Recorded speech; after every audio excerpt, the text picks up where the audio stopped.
Des cavaliers de la milice surgissent devant nous. Ils nous guident vers une base militaire.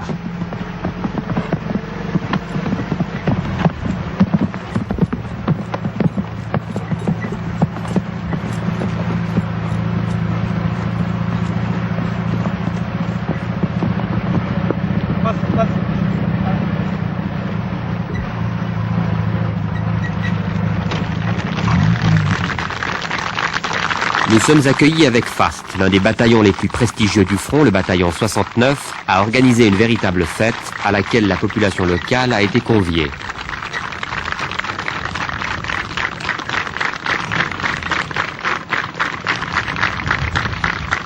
Ces bouts de ferraille constituent un trophée de guerre. Il s'agit d'un vieux DC-2 de l'aviation civile abattu 15 jours avant notre passage. Il transportait, nous assure-t-on, des officiers éthiopiens.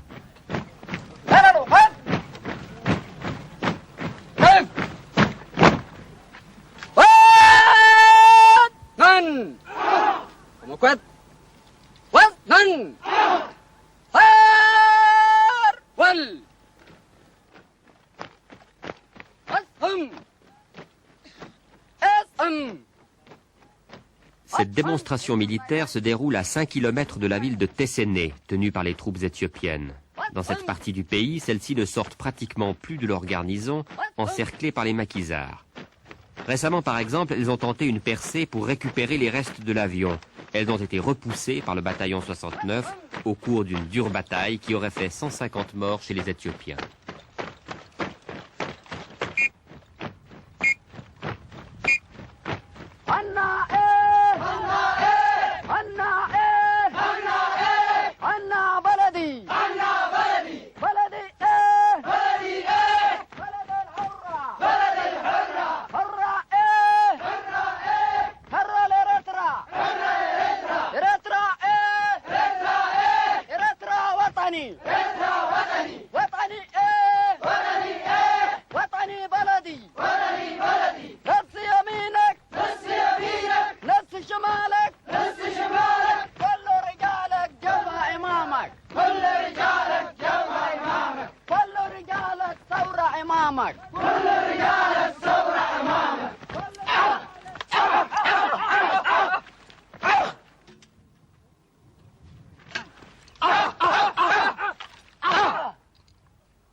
Cet homme de 30 ans commande le bataillon 69. Il ne porte aucun insigne, aucun grade sur son uniforme. C'est un des principaux dirigeants militaires du Front de Libération.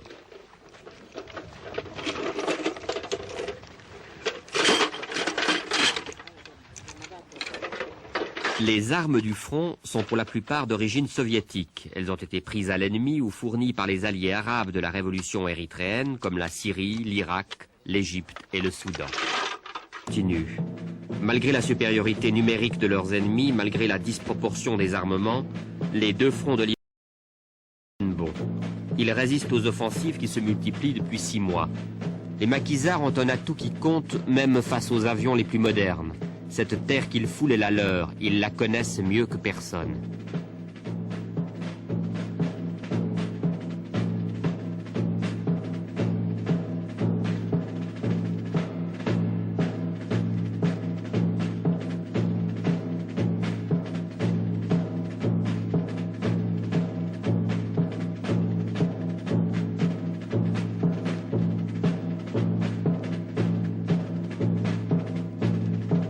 Paraissait alors à portée de main. Mais dans le courant de l'été et de l'automne 1978, les Éthiopiens, puissamment aidés par l'Union soviétique, ont lancé une vaste offensive.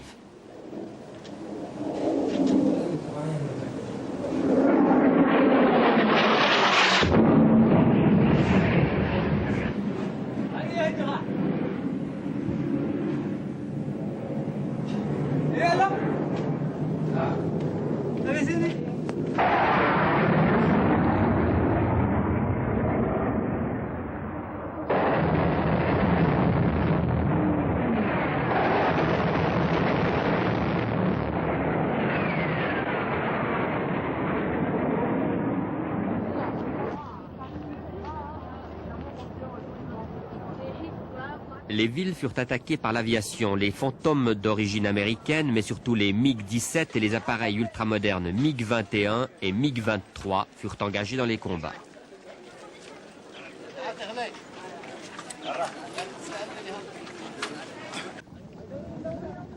How long has that big warship been here? Well, since we have reached this place, we captured the northern So part of 2 Moscow. months. Yeah, before 2 months, I stayed here.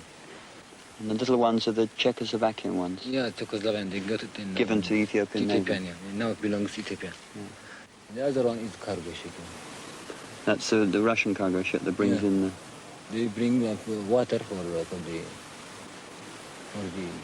soldiers, water. Certainly looks quite a big ship, that warship. The warship, yeah, it's very big. Has it been active at all? Have you seen it firing, Yeah, the Soviet ship? sure, yeah. All the time it fires, especially when the small ships, when they came near the seashore, it will become as a cover. They will shoot for them, as a cover. They give covering fire Cover. to the patrols that come up the coast, Sure, yeah. towards us now. Yeah. Ce document a été tourné dans la zone tenue par le Front populaire de libération de l'Érythrée, particulièrement touché par les récentes offensives. Concrètement la population, que l'indépendance de fait acquise sur le terrain peut changer la vie de tous les jours. Nous ne faisons pas seulement la guerre, répètent inlassablement les fronts, nous construisons le pays et nous faisons la révolution.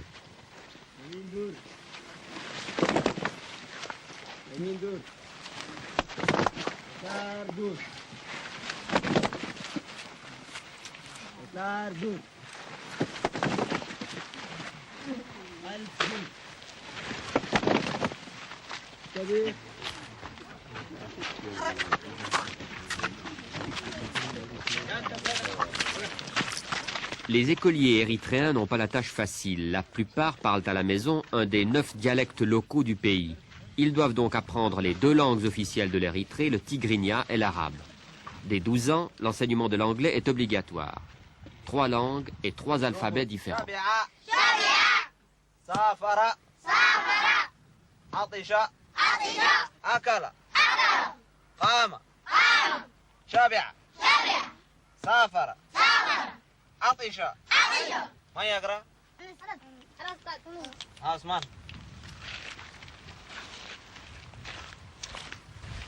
Une chose qui nous frappe, c'est qu'il n'y a que des garçons. Les filles ne vont pas à l'école. Il faut que vous compreniez que l'Érythrée, c'est un mosaïque de peuples, de différents groupes ethniques, avec différentes traditions culturelles, religieuses, tribales. Donc, le Front de libération de l'Érythrée a pu graduellement être capable de convaincre les familles, on peut dire, conservatoires, à envoyer les enfants à l'école. Et puis bien sûr de la longue lutte pour la libération. Afin de maintenir la cohésion du pays, les fronts ont mis sur pied des troupes folkloriques qui parcourent les maquis et stimulent les ardeurs révolutionnaires.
Après ce préambule martial, la troupe va présenter une série de danses typiques de toutes les régions de l'Érythrée. C'est une façon de resserrer les liens nationaux, dans le respect de chaque culture.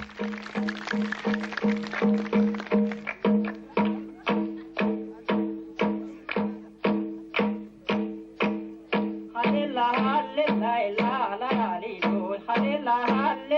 la la